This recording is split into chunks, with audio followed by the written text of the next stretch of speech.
Hello प्यारे बच्चों, इस वीडियो में हम गणित कक्षा 9 डॉक्टर मनोहर की बुक है। अध्याय 3 है निर्देशांक ज्यामिति। प्रश्नावली 3 है जिसमें बहुविकल्पीय प्रश्न है।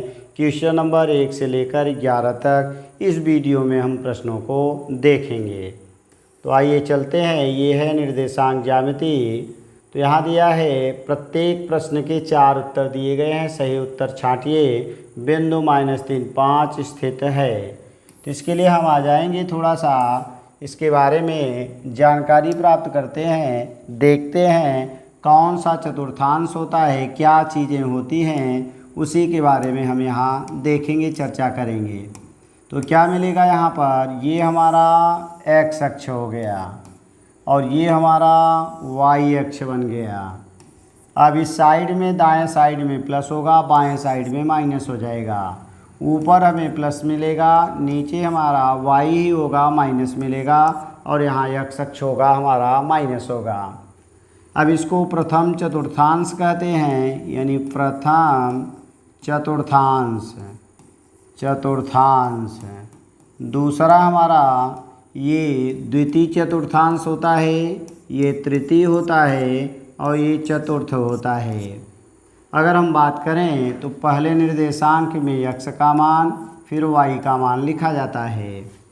तो इसमें हमारा x का मान प्लस है तो पहला प्लस होगा, और y का मान भी प्लस है तो दूसरा भी प्लस बनेगा। दोनों प्लस होंगे तो प्रथम में आएगा।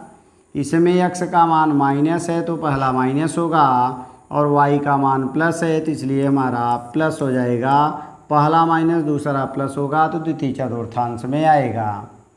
पहले हम x का मान लिखेंगे तो x का मान माइनस है और y का मान भी माइनस है, दोनों माइनस होंगे तो ये तृतीय चतुर्थांश में आएगा। अगला आ जाएंगे तो यहाँ पर x का मान प्लस है तो पहले प्लस लिखेंगे, y का मान माइनस है इसलिए यहाँ पर माइनस हो जाएगा। तो दोनों प्लस होंगे तो प्रथम, पहला माइनस दूसरा प्लस होगा द्वितीय, दोनों माइनस होंगे तो हमारा तृतीय, और अगर हमारे पहला प्लस दूसरा माइनस हो गया तो चतुर्थ में होगा।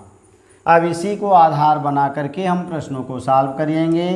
तो आइए अब हम प्रश्नों को देखते हैं। तो हमने यहाँ क्या पाया, प्रत्येक प्रश्न के 4 उत्तर दिए गए हैं। सही उत्तर आपको छांटना है।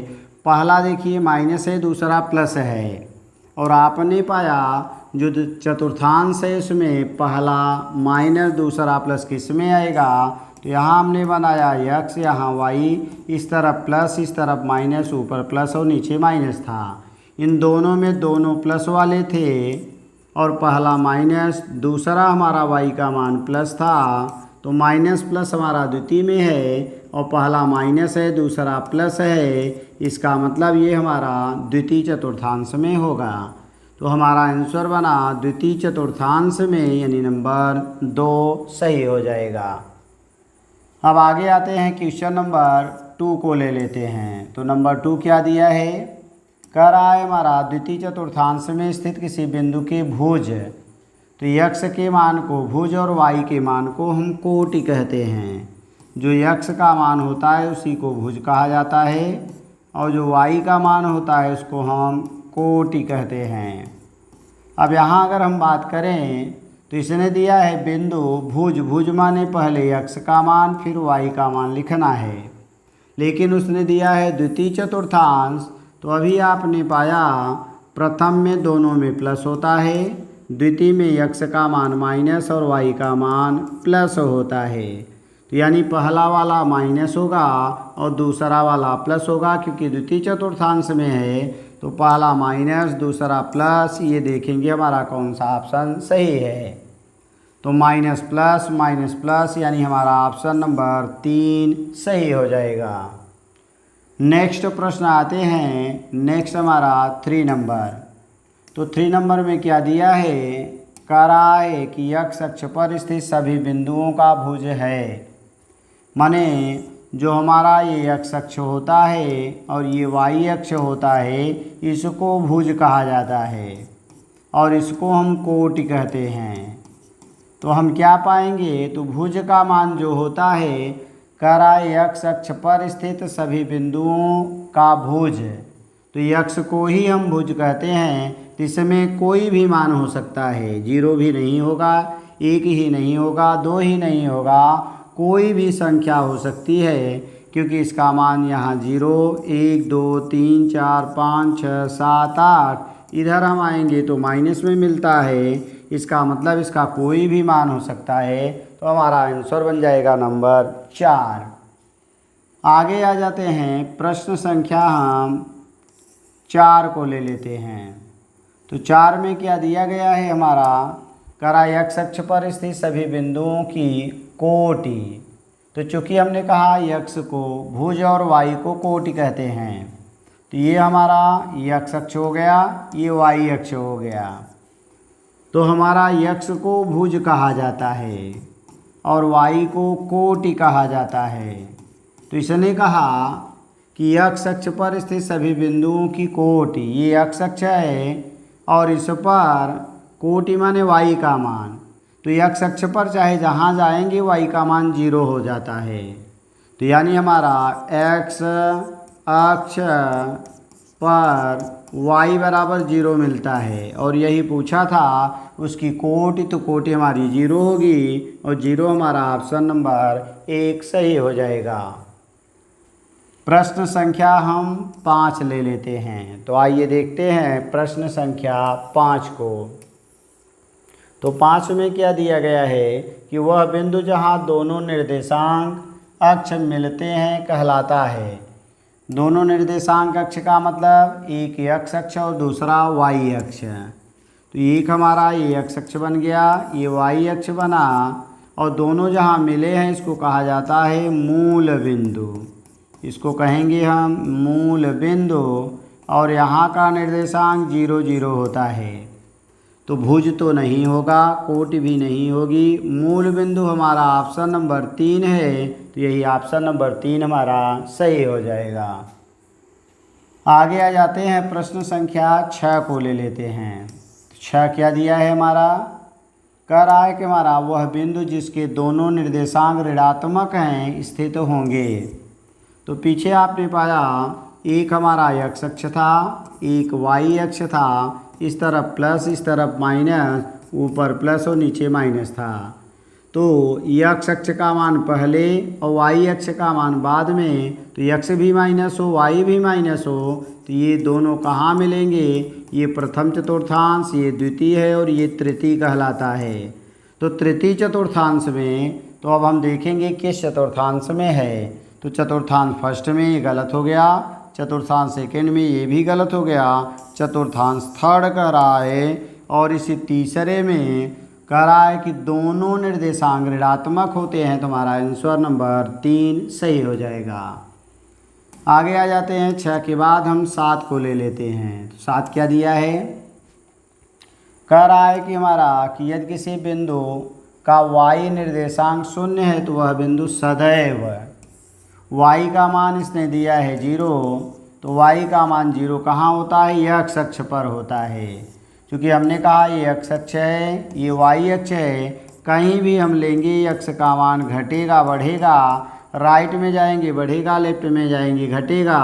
लेकिन इस x अक्ष पर, x अक्ष पर हमारा जो y होता है 0 होता है और y अक्ष पर x का मान 0 होता है।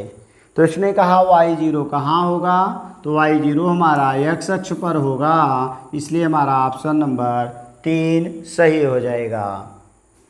आगे आ जाते हैं, प्रश्न संख्या हम 8 ले लेते हैं। तो 8 में क्या दिया है, कह रहा है कि यदि किसी बिंदु P का x अक्ष से लंबिक दूरी 5 मात्रक, यानी P का x अक्ष से दूरी, तो ये x अक्ष बन गया, ये y अक्ष बन गया।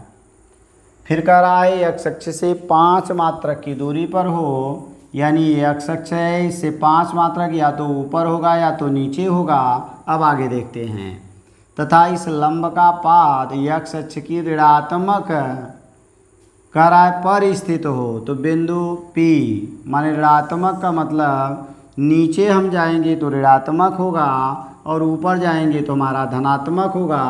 और कह रहा है कि x अक्ष से जो दूरी होगी ऋणात्मक दिशा में है, लंबिक दूरी 5 मात्रक x अक्ष से।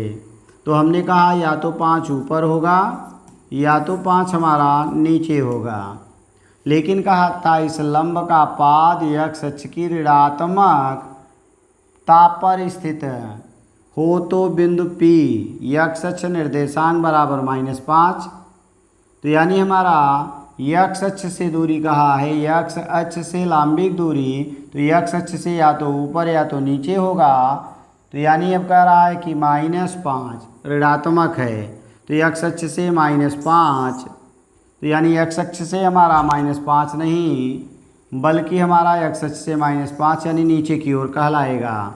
x अक्ष 5 केवल, y अक्ष -5, y निर्देशांक 5 या -5।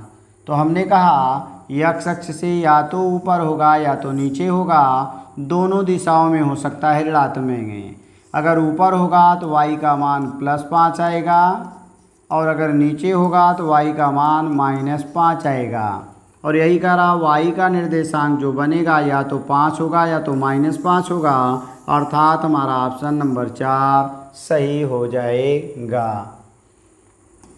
अब आगे ले लेते हैं 8 के बाद 9 नंबर। 9 नंबर में क्या दिया है, तो कह रहा है हमारा कि यदि दो बिंदुओं P और Q के निर्देशांक क्रमशः -2, 3 और -3, 5 हो तो P का भुज -Q का भुज। तो ये दिया है, पहला P है और दूसरा बिंदु हमारा Q है, और पहला मान जो होता है x का भुज कहलाता है, दूसरा कोटि, इसमें भी भुज ये कहलाएगा। अगर हम बात करें तो P का भुज और -Q का भुज, तो आ जाएंगे। तो P का भुज क्या दिया हुआ है, P का भुज है -2 माइनस Q का भुज, और Q का भुज हमारा -3 है। अगर हम बात करेंगे -2 माइनस माइनस प्लस हो जाएगा, और इसमें से ये घटेगा तो +1 बच जाएगा, और +1 हमारा ऑप्शन नंबर 2 सही हो जाएगा।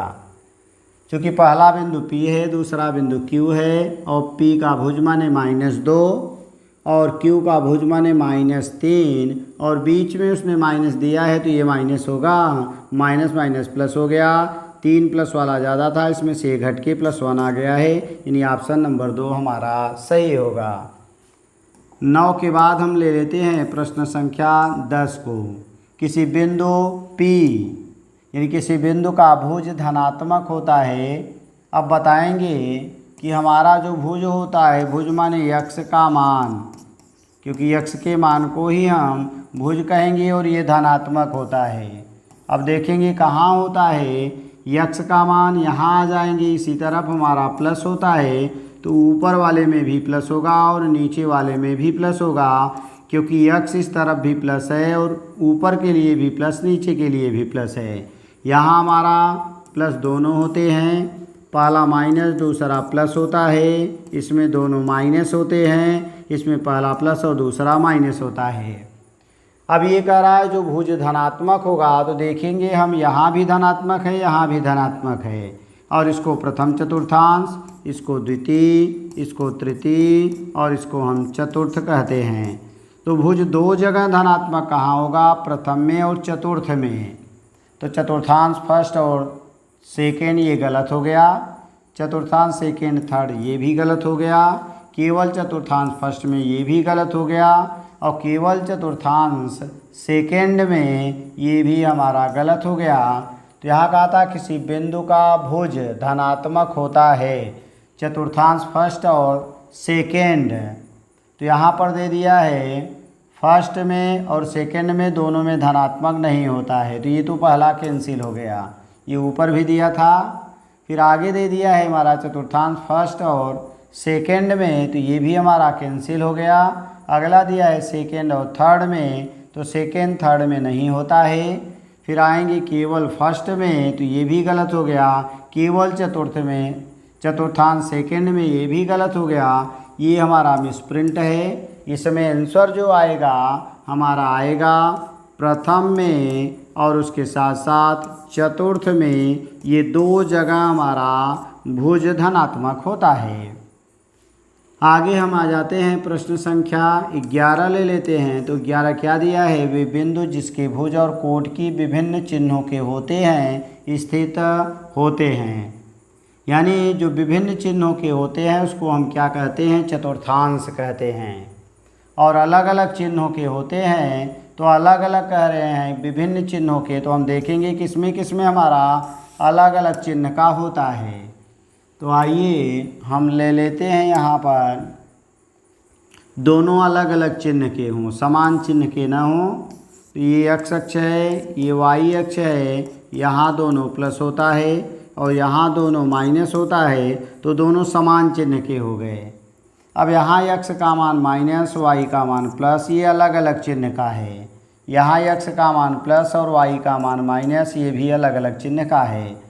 तो इसको प्रथम, इसको द्वितीय और इसको तृतीय और इसको चतुर्थ कहते हैं। तो किसमें किसमें अलग अलग चिन्ह का होता है, वो हमारा कहलाएगा द्वितीय और चतुर्थ में। तो हम देखेंगे द्वितीय और चतुर्थ कहाँ दिया गया है, द्वितीय और चतुर्थ यही है, तो हमारा ऑप्शन नंबर 4 सही हो जाएगा। तो थैंक्स फॉर वाचिंग। इस तरह के वीडियो को देखने के लिए चैनल को सब्सक्राइब करें, वीडियो को लाइक करें।